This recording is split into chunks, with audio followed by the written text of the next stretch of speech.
we'll see what happens. But you all are here, so you'll get the information. All right, but before we start, what questions do you guys have about anything? Papers, due dates, grades. I mean, if it's something very personal to you, you might want to send me an email, but really any questions at all. Fair game. So the last, this is the last set of articles that we'll be adding to our paper for this week. Yeah. Yes, Heidi. There are 3 articles in this module. There's one about the value in taking kids outdoors. There's one about utilizing picture books. And there's one about using music. And the idea, again, around this module is making learning accessible. And when I talk about accessible, I mean engaging, really. I mean, there are a couple of things, and you might argue that there are many more, but if we want students to be able to access the information we are trying to impart, first of all, they need to be able to understand it. So it's got to be at a level that's appropriate for them. That's number one. And number two, it needs to be engaging, because you all know as students yourselves, if you're not engaged in something, you don't really learn it. You might learn it enough to pass a test or to complete a paper or whatever, but if you aren't truly engaged, you aren't really truly learning. So when I talk about accessibility, I'm talking about leveling and engaging. So that's kind of what this whole module is designed around. So you have those 3 articles. Those are the last things you should be adding to your papers in addition to a conclusion, and you should be done. Hooray. Other paper questions? I think I heard you say this in another meeting, but did you still want the paper to be capped at 10 pages? Yeah, I would. I'd like that to be the maximum, 10 single-space pages. If you go over that, I'm not going to, deduct points or anything because you went over. But a couple of things. So if you go way over, I just can't give you great feedback for the whole thing. So that would be part of it. But the other thing is, if you're going way, way over, and I mean you're 15 single-space pages or 20 single-space pages. I'm not talking like you're a page over or a page and a half over. But if you're way over, you are either writing a phenomenal paper or you're summarizing each of those texts. You know what I mean? You're going through and summarizing instead of discussing. And so if you're way over, go back and look at it and make sure you're not doing that. Because that would kind of be an indication to me that that's probably what's happening. Not necessarily, though. You might just be writing a really thoughtful paper, and that's great. So I capped it at 10 single-space pages because I had to start somewhere, because I can't afford to get 40 pages from 80 students. I just can't do it. So a lot of students, though, have confused that as they have to have 10 single-space pages. That's the maximum. There is no minimum. You could write a 1-page paper if you want. I don't recommend it, but you could do that. Okay. Other paper questions? I am putting together the rubric for the paper, and I should have that posted today or tomorrow. And that will just give you, it's not anything you don't already know in terms of what you should have and so forth, but it might help a little bit to understand that the way that I've thought about this in terms of grading is it's worth 200 points. And so I've kind of broken that into 2 100-point sections. And so the first 100 points, that's just you have everything you're supposed to have. It's really kind of not entirely just me going down a list and yep. And then the second 100 points it's not entirely that, but that's kind of the gist of the first 100 points. Second 100 points is more the quality of your content. So are you discussing?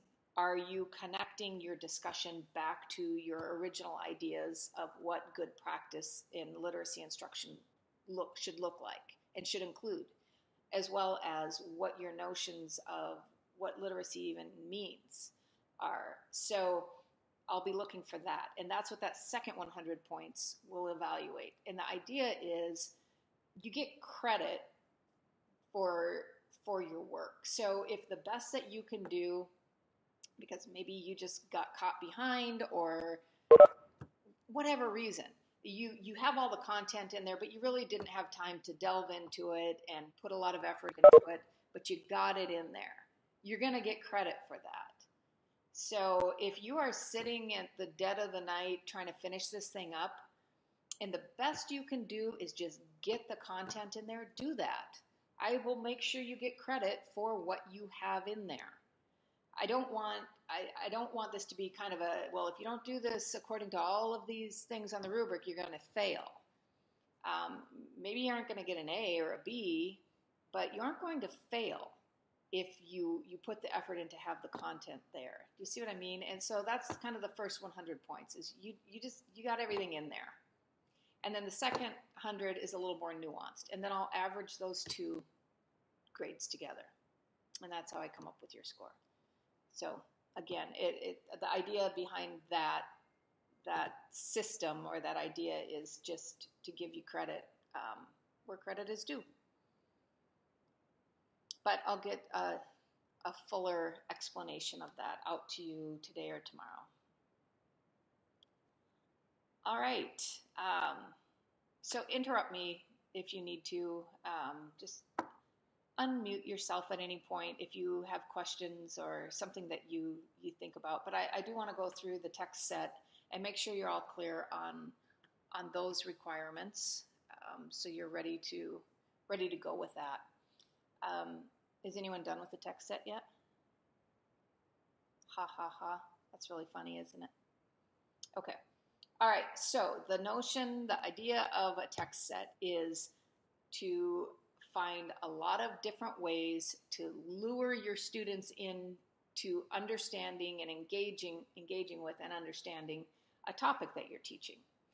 And so typically teachers will use these with textbook units of study from a textbook. So if, for instance, you are teaching a 7th grade history class or social studies, whatever they're calling it these days, and you're using a textbook. And so maybe you have a unit on the Civil War that you're teaching from this textbook. Well, some students, as soon as they see a textbook, are going to shut down completely. They are going to run for the hills because a textbook to them is overwhelming and incomprehensible. So right there, a lot of times with some students, you're kind of starting a few steps behind as soon as you pull out that textbook. That's just the nature of the beast. So teachers will create these text sets around their textbook in order to support, complement, reinforce what they're teaching within that textbook. And it's kind of a nifty way to do it because you can mess around with things like grade and reading level as well as interest level.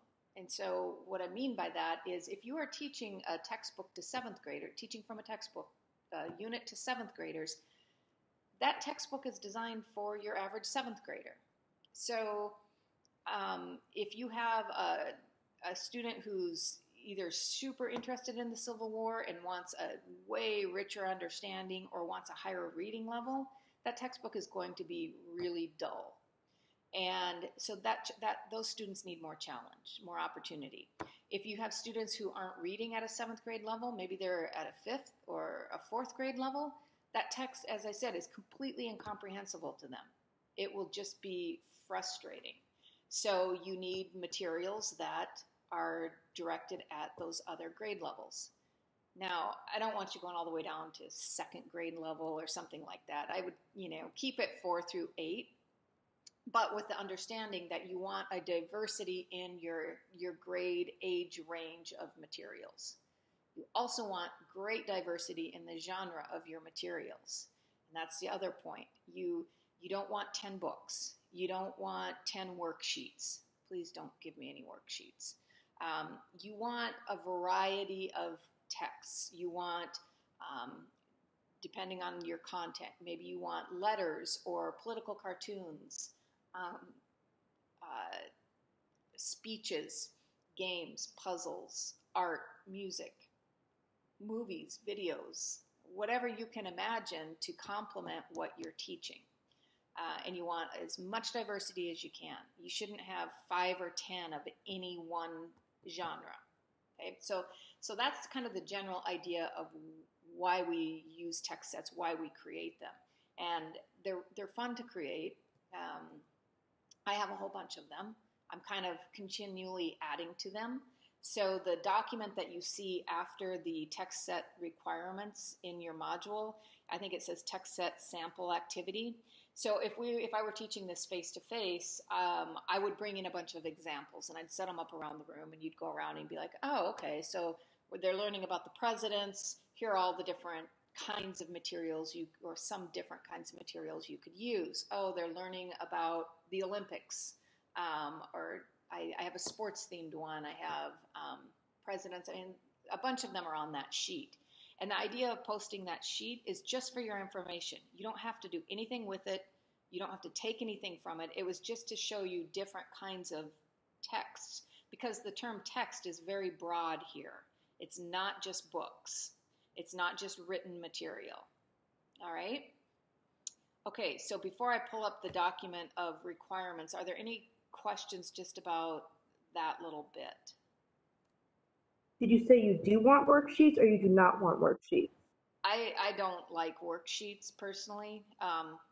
If you found something that you think would just be phenomenal, include it, but that shouldn't be a go-to. Is there a requirement for how many different texts you want us to use? Yeah, and I have to say, Abby, I'm a little embarrassed that that's not on the text set requirement sheet. I'm not sure why it's not. You need 10. I know I wrote it somewhere, either in a checklist or an announcement, but it is not where it should be, which is on the requirement sheet. But yes, you need 10. And that's 10 in addition to the young adult novel you're centering this around. That's another question that's come up a lot. So your young adult novel is the topic, and then you'll have 10 texts around it. Other questions? Do you have to pick a topic around your young adult novel, or could it be like the main topic of your young? There's a topic briefly discussed in this novel that I want to cover, and have that be essential. That's a great question, Rachel. So there are a couple of ways you can approach this. One, you can just say, I'm going to just find a bunch of texts that would go with this book. So I'm teaching Out of the Dust, and I'm going to find some texts about some of the historical people that were mentioned in it.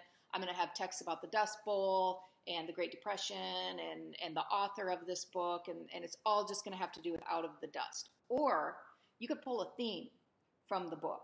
So you could pull a theme like perseverance, and you could create your entire text set around perseverance. So it's still your main topic, your overarching topic is Out of the Dust, but your text set is really all about perseverance.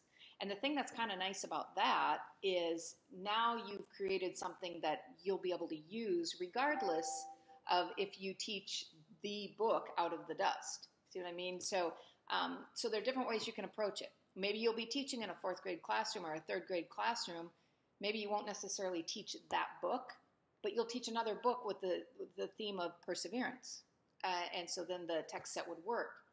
And I always say, and I hope that you know how sincere this is when I tell you, I want you to create something here that you can actually use at some point. This isn't just because I get a thrill out of giving you a bunch of work to do and grading it all. I want you to actually have something that at the end of the day, when you go into student teaching or you go into your first teaching gig, you have this thing that you've created that you can use or you can use parts of. So try to make it as meaningful as you can. And I know you're all pressed for time. I know I get that. But try to create something here that will be meaningful. And so that's one thing that you can do. Okay, any other questions before I pull up this document? I don't know if you're gonna go over this, but for like, I know you need the bibliographic information for each. How do you do that for like a piece of art or like a game or Yeah, stuff like that? Do you just put the year of like the artwork or? yeah, that's another great question. So you are going to have to cite the bibliographic information, as you said, and do it according to APA, go to Purdue OWL, et cetera, et cetera. And in Purdue OWL, they're going to give you all different kinds of, you're going to be able to find how to source all different kinds of things. But to your point, you might have some oddball thing that you found and it doesn't fit. So what I always say there is give as much information as you have. Try, if you have the creator's name or publisher or whoever is responsible for creating it, that's really important if possible. The date is always a good thing to include. If there's any sort of title, you can include that, or maybe that's just you saying, giving it a title. Also, the place. If you can nail down where this came from, that's good. So the best answer I have for that is as much information as you can and organize it in whatever way makes sense to you. And that's absolutely fine. I have a piece of art that I use in one of my text sets, and it's a painting that a man did for me in Cape Town, South Africa, a couple summers ago. It was a street fair, and he just created this for me, and it's really, really cool. But I don't have information. I couldn't create a bibliographic citation for it. So I have his name, I have the date, and I have Cape Town, South Africa. And that's the best I could come up with.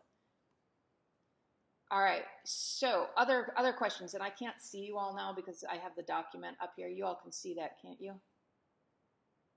Yeah, okay, thank you. And so if you have a question, just start talking because I won't be able to see if you're raising your hands. I can only see 3 of you currently. Okay, all right. Did someone going to say something? Was someone going to say something? I heard a microphone go off.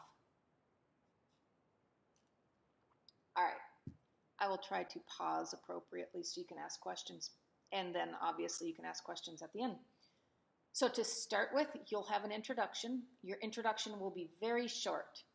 And I don't want it bullet pointed, even though I have the information under Part 1 introduction in bullet points.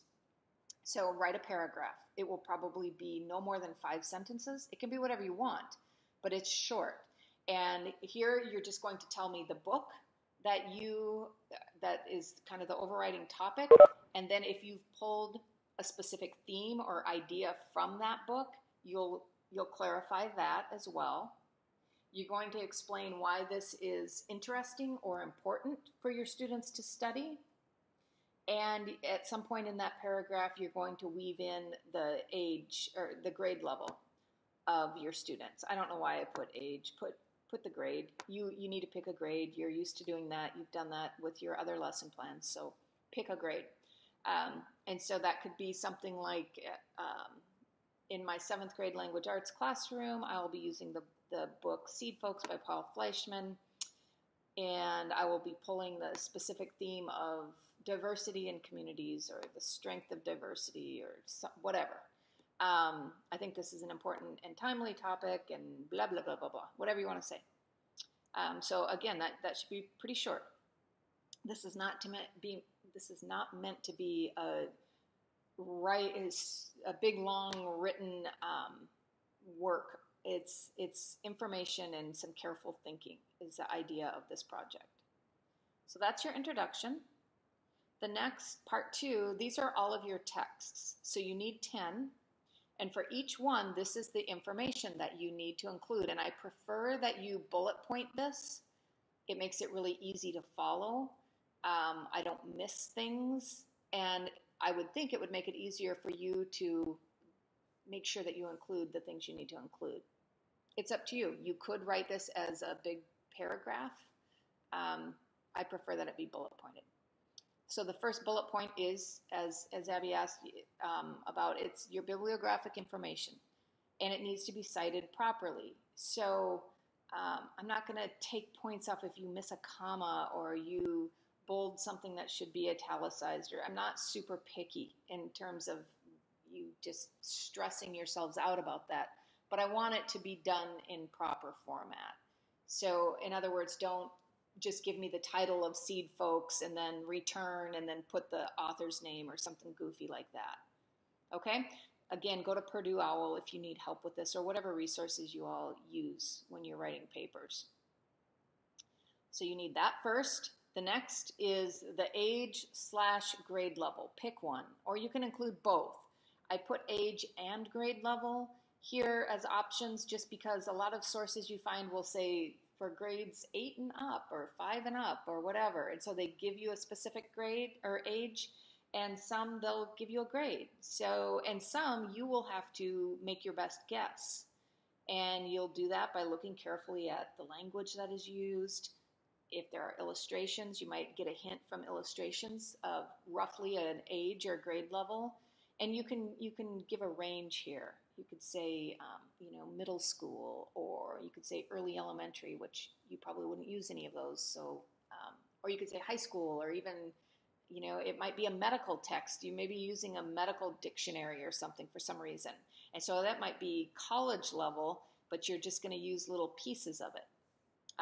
So anyway, that age grade level is for the text.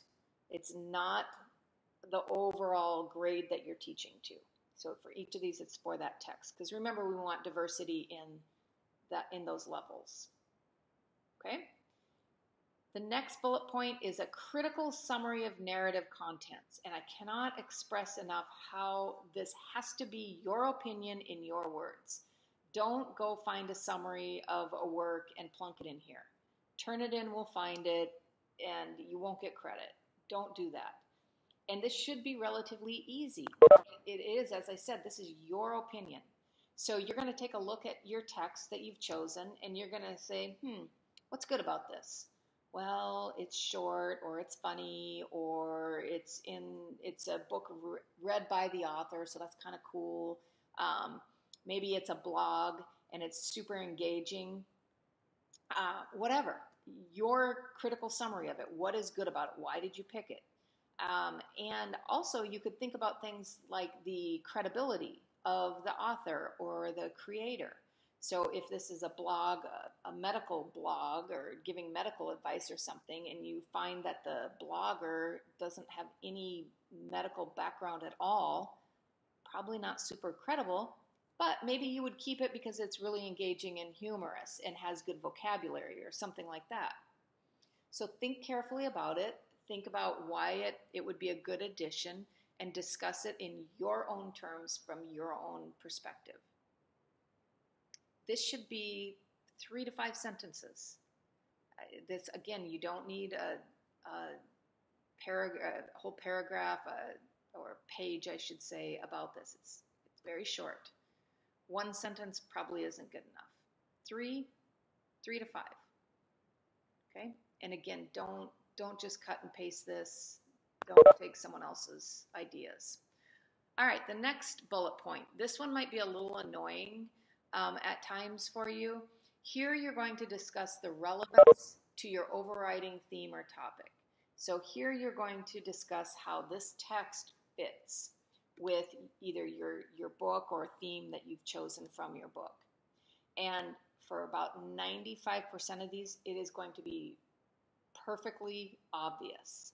So you're going to, maybe you'd have an audiobook version of your book. And so that's pretty obvious how it relates. Well, it's the auditory version of the actual book. Dummy. Don't say dummy. It's not nice. But it'll be really obvious. You'll be like, why am I writing this? This is dumb. But there's a good reason for it. And the reason is it allows you to be really creative. Because sometimes the choices that you make for your text set won't be obvious to the casual observer, i.e. me. So you might have a song that you're using that the title has nothing to do with the book. On the face of it, it has nothing at all to do with the book. But maybe there are some lyrics in there that fit. Or maybe you know something about the artist that in some way connects to this book. So you would just explain that briefly. Okay, and so you need to do this for each of the texts, no matter how obvious they are. Okay? All right. And then the last bullet point are your teaching points. And here I say to discuss explicitly how the text will be used, and reference the lesson that the text may accompany, or explain that the piece is simply to be on display. So a couple of things here. Don't misunderstand this. You do not have to use each of these texts in a specific lesson plan. They could just be items that you have as resources for your students. It could be a game that is somehow related to the topic, that the students can play when they have free time, or maybe you would designate certain times. A puzzle, I've said this in other groups, I'm a huge fan of puzzles. I'm quite certain that I could find a puzzle to accompany just about any text set you could create. I'd take that to the bank.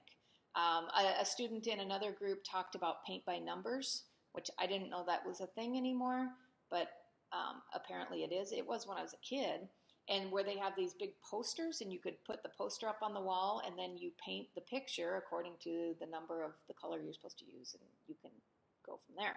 I think that would be really cool in a classroom, if it, again, met your theme in some way. And you might be thinking, well, what is the point of all of that if you're not using it specifically in a lesson? But again, the idea is to cast a wide net here.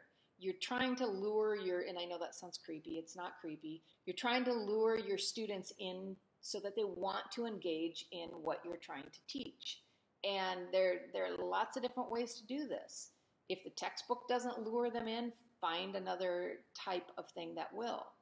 I gave the example in some of our groups a few weeks ago about my daughter in her math class last year.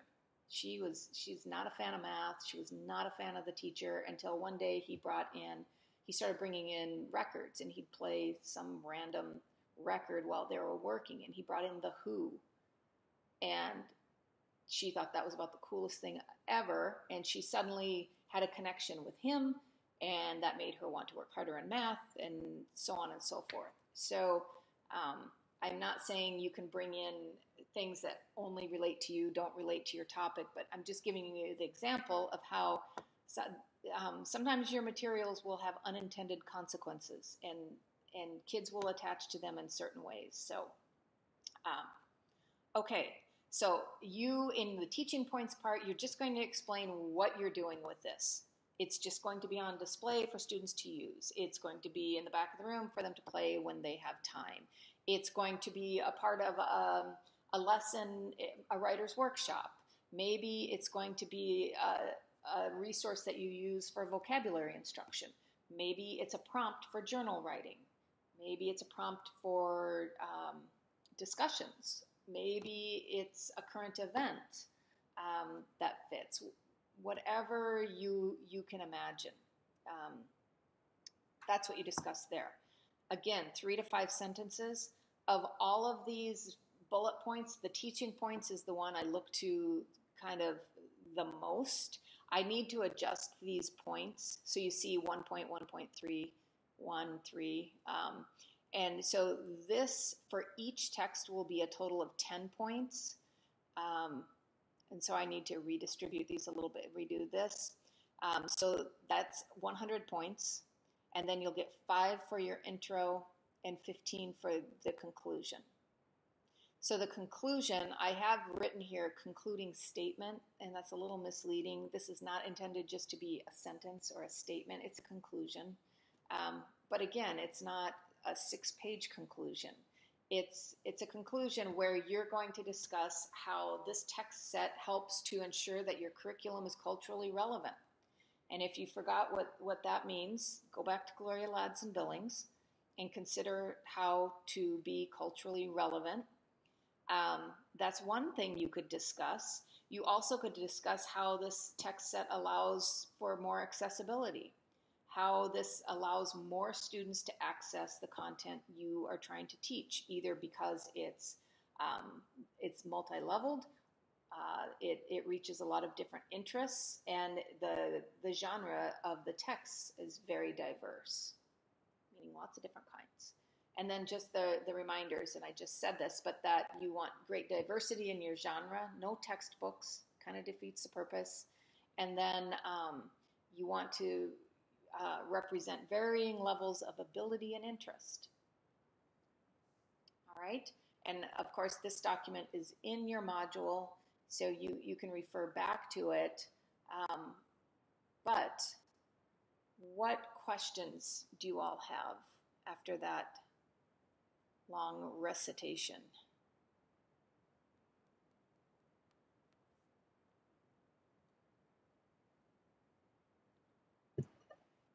So for each source, is it okay if we bullet point it, or do you want it to be written like as a paragraph? I prefer bullet points. Okay.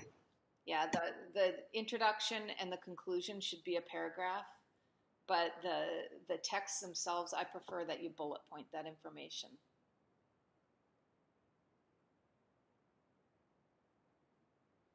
If, as you're working, like I said, you can always go back to the requirements sheet document that might answer questions. You can take a look at the sample text sets that I put in Canvas. There are 3 of them. The only disclaimer, and I put this in your checklist, is that depending on the class that I'm teaching, the requirements sometimes are slightly different. So if you're looking at a sample, don't think, oh, well, that one they didn't have to include the relevance, so I must not have to do that, or something like that. Follow the requirements for this class, but certainly take a look at those. They might give you ideas of different kinds of materials you could use, or how to kind of go about crafting this. I've had students do lots of really creative things with these. I had a student a couple of semesters ago who created a playlist of music that all centered around her theme, and then she would just play it when the idea was to play it when the students are working or have any sort of quiet time. That was kind of cool.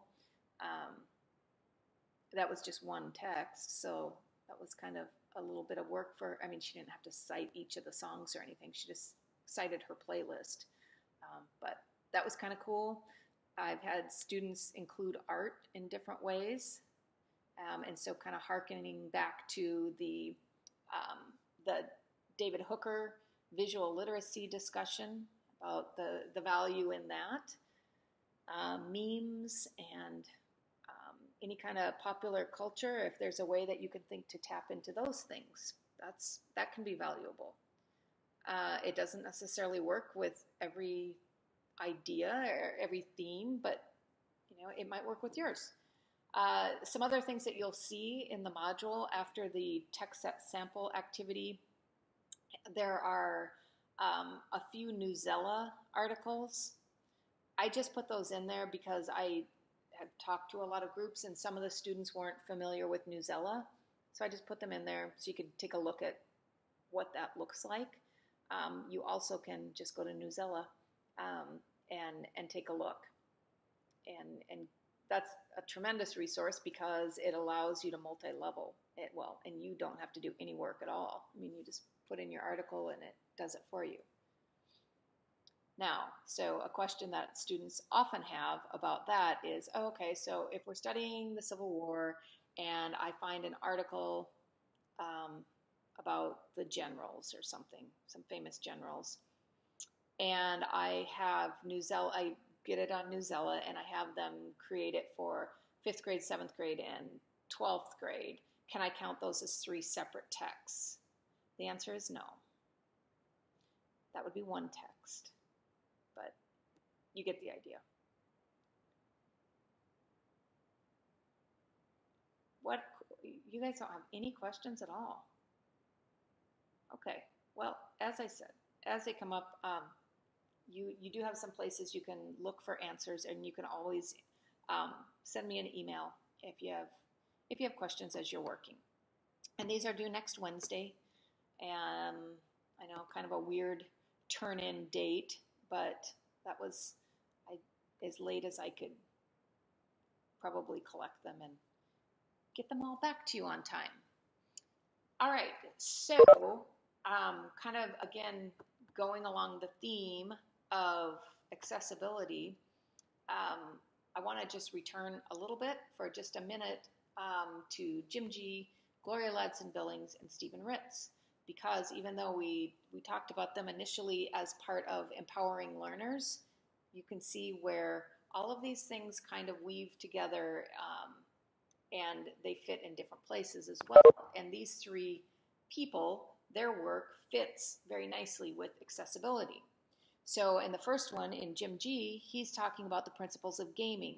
And nowhere in this discussion is he suggesting that teachers do away with their curriculum and bring in Xbox. That is not his message. His message is that gaming has some principles inherent in it that teachers should try to emulate in the classroom. Because for those of you who play video games, or those of you who know people who play video games, or those of you who know anything at all about video games, and my knowledge of video games is about this much, what you do know is they are engaging to the point of being addictive. I'm not a video game player, but as a child, there was this one summer where my brother and I used all of his lawn mowing money to play Ms. Pac-Man and Frogger at the local little arcade in our 800-person town. And we could not stop. In fact, we could not stop to the point where we spent all of his money. And then we couldn't play anymore. But so that ended that. However, it is engaging to the point of being addictive. So G talks about what it is that makes them so engaging. So were there any takeaways that you all had along those lines of what is there with video games that teachers could be emulating in their classroom? I think one of the first lines said in that video is that they're empowered to continue on because they're going towards a worthwhile task. There's something that, like, there's some kind of reward at the end of it. And that's why kids want to keep playing and they want to keep doing what they're doing. And that's what we need to do with learning and reading and literacy education. So what does that look like in the classroom? How do we get kids so they're excited about, they get to that next level and they get do you physically give them a prize or a reward, or what do you think that looks like? And anyone answer this, not just Rachel, but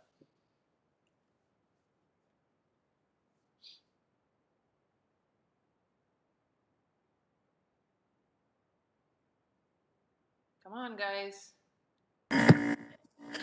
Well, I'm in, and I'm sure some others are as well. I'm in Elamid 418. It's like a middle school seminar. Yep.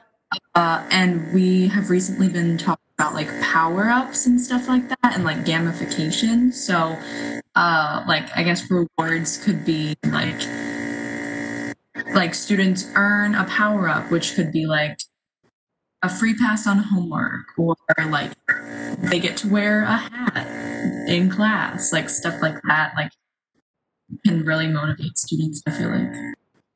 Yeah, I think so too. And a student talked about that in a group yesterday, and he talked about creating little cards for the students. And so it's just what you said. They get these kind of these rewards that aren't necessarily, candy bars and cookies, but opportunities maybe. Like you said, get to wear a hat. Maybe they get to listen to their music for a while one day or whatever.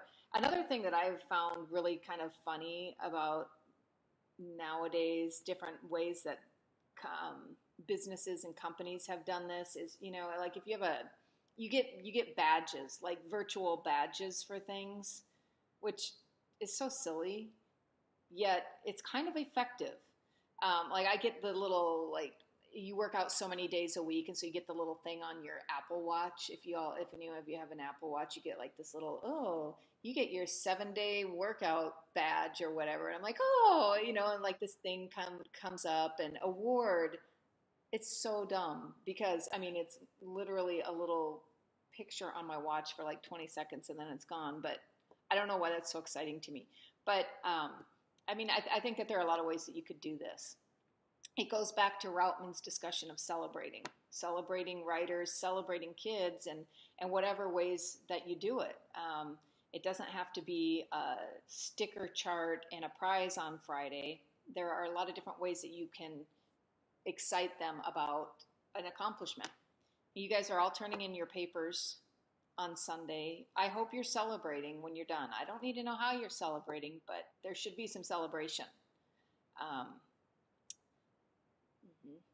Okay, a big pat on your back or something, because it is a great accomplishment.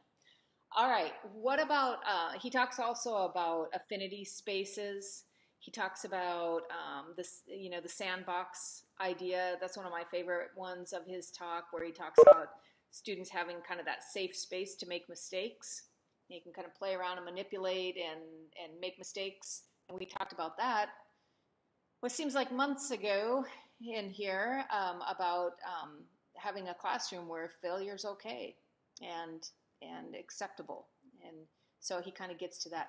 I think his principles could probably be boiled down into 5 or 6. It seemed like they got kind of repetitive, but hey, he's the one going around the world making hundreds of thousands of dollars a year talking and writing books. So who am I to judge? All right, the next one. And so I guess one of the ways to think about G is he's talking about learning in this different space. And just like one of the articles is about taking kids outside. That's taking kids to a different space to learn. And it's very powerful. But it doesn't have to be a physical space. It doesn't have to be out in the great outdoors. There are different ways to change that traditional teaching space. So G kind of offers one idea, virtual space. Another is teaching outdoors. Ritz talks about teaching out in the community. And I think that's a really, really effective way to change your teaching space, is out in the community.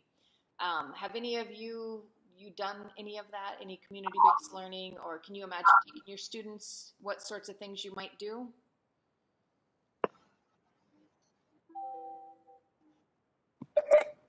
I had a professor sophomore year, and he had us one day, we walked around campus, and it was like a science class, but it was an environmental class. We walked around campuses and pointed out different features. Or I was in a local history class in high school, and we did field trips to Indian mounds and historical places in the area. So those were more higher level ones, but even just going out to playground and learning for a day is motivating. Right. Thank you, Mark. Others.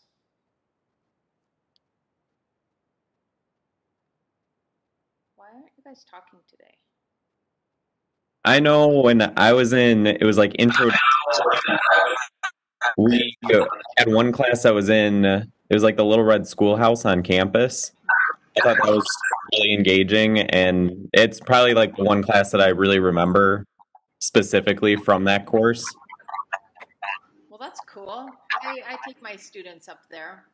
I took I had a bunch of 4th graders come to campus last spring, and we did some lessons. It was kind of like the not Little House on the Prairie, but it was kind of that feel where we were, imagine that this is how you learned, and that was fun. We did a lesson on smallpox in the Little Red Schoolhouse. It was really creepy. I had lots of creepy pictures, and when the students came in, I had the old glitter trick, so I had the glitter on my hands, and I'd pat them on the back and shake their hands and, whatever. And then we'd have a conversation about how it was spread, and they'd look down at their desk and see this purple glitter all over them, and oh my gosh, I have smallpox, and it was quite fun. But yeah, something like that. It's, you could do that in a regular classroom too, for sure, but it had a whole different feel in the little red.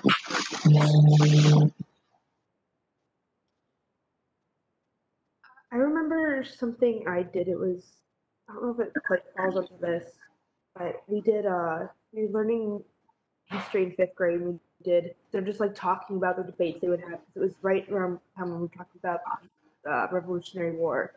We got to have a debate, and some of us got to take on roles of these characters, of these historical people, and we we spent like 2 weeks preparing for it. Some people took on the role of loyalists, some people took on the role of patriots, and we had like a very civil or mostly civil debate on like really, really immersive, and we learned a lot, and we really, really cool. And I remember that most out of everything I did in fifth grade. That's really what stuck with me was the little.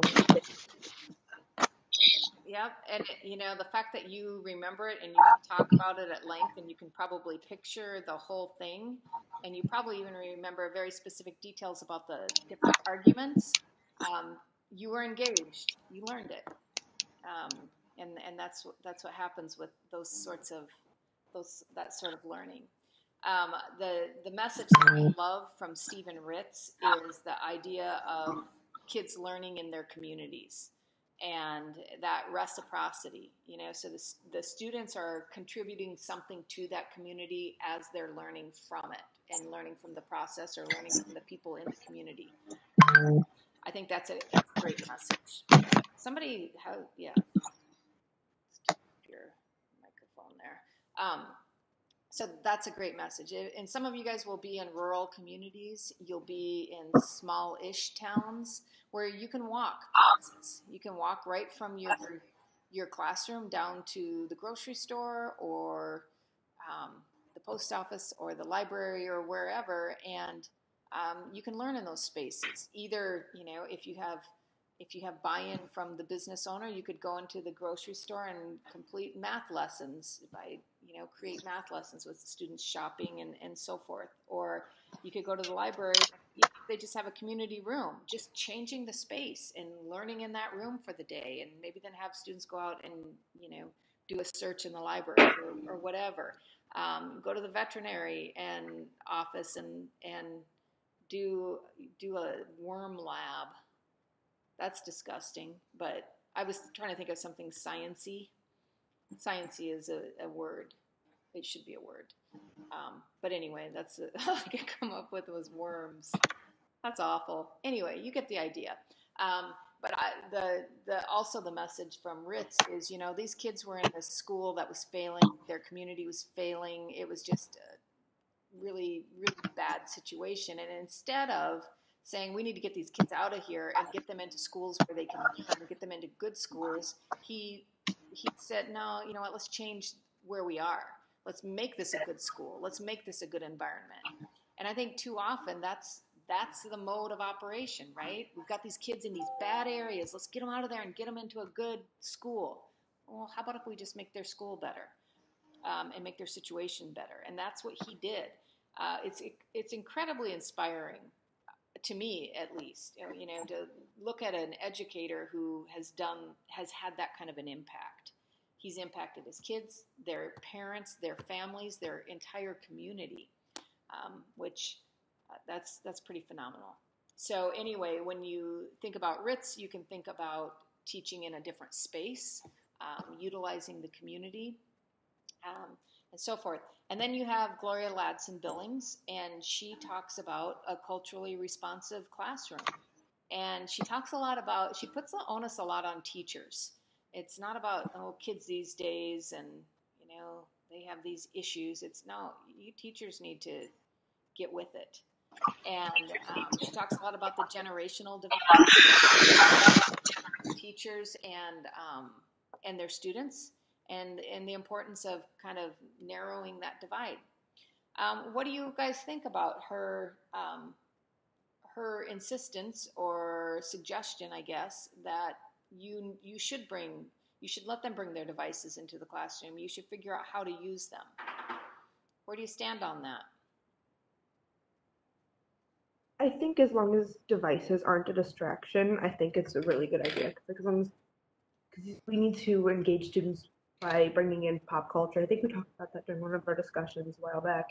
If you're bringing pop culture and modern technology, and oh my gosh, I sound like I'm 80 years old. If you're bringing in things that students are familiar with into the classroom, then they're going to be more engaged in what you're doing. I think you mentioned someone had like a activity where students were responding to a reading by tweeting about it, and they just had a little slip of paper and they had 140 characters to do that. And students were really, they really liked it. And I think by having devices and things like that, students will be a lot more engaged and more willing to participate in your whatever you're trying to do. Yeah, for sure. For sure. Thanks, Rachel.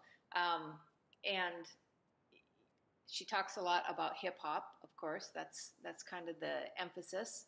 And I know that we talked about that, pretty extensively in our groups. We also talked in our groups a couple weeks ago about bringing issues like Black Lives Matter into the classroom and having those sometimes difficult conversations in the classrooms as well. And so Billings suggests that all of these things can and should be done. And it's the work of the teacher to determine how to do it and how to leverage some of these devices and tools that students have or that schools may have to make learning more accessible. So that's where she's coming from, and that's how she kind of fits in with this discussion as well. So those are the three people I just kind of wanted to go back to a little bit because they're very relevant here. And you, as I said, you have those three articles in this module that you're going to add. And hopefully you can tie this paper up nicely in a little bow and get this turned in. In your conclusion, that's where you get to tell me what changed. Tell me what you learned. Tell me where your mind was broadened. Maybe it was changed. Maybe just original ideas that you had didn't really change but were affirmed. That's what you're going to discuss in your conclusion. You're not going to discuss each piece again. That would be mind-numbing and it would be a lot of work. You're going to discuss in broad strokes what are those main moments that you had that you think in some ways may shape the decisions that you make or the ideas that you have about teaching literacy or teaching in general. You can break this down into kind of clusters. You might think about vocabulary instruction, comprehension and assessment, and motivation of students. However you want to conceptualize this is fine. How long should your conclusion be? That depends on how many of those big moments did you have? And what were kind of those main takeaways, I guess, is maybe a good way to put it. One strategy that you could use, but you're not required to do this, go back and take the interview again. Go back to that interview and look at those questions and think, would you answer any of them differently? If there are stark differences in any of them, those are your conclusions. Look back at your original definition of what is literacy. If that definition has changed, broadened, shortened, whatever, that's interesting. And that's what I would want to read about in your conclusion. So that might be a way for you to think about how to form that conclusion. If you have different ideas, it's not just necessarily a little paragraph conclusion. You're going to want to put some thought here. And so each new idea, obviously, you might have several paragraphs for your conclusion. So it's not going to be as extensive as your introduction, probably, but maybe you just learned a ton of things and you have a lot to say. You had a lot of big moments. I want to hear about it. So that's what that will look like. Okay, I will stop talking and I'll stick around here. So if you have questions, I'll stick around till everyone's gone. If over the next few days you're working and you have questions and you've looked through everything, don't suffer in silence. Contact me. If you need help, extensive help with your paper and lots of questions, just set up a time and we can meet and talk through it. And that's always the best way to approach that. So have a good rest of your day and week. And next week we'll meet back in our original small groups. I had originally thought we would do whole groups, but I don't want to do that. I want to just stick to the small groups. So same groups that you typically would be in. Our Wednesday will not be all shaken up again next week. All right? Okay. Au revoir.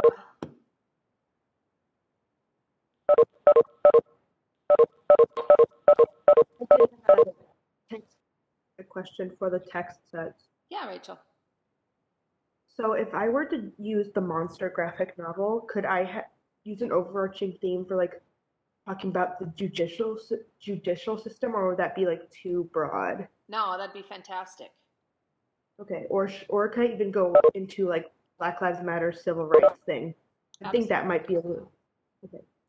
That would be fantastic, and that's, then that's something that you could use with so many different texts, different units of study too.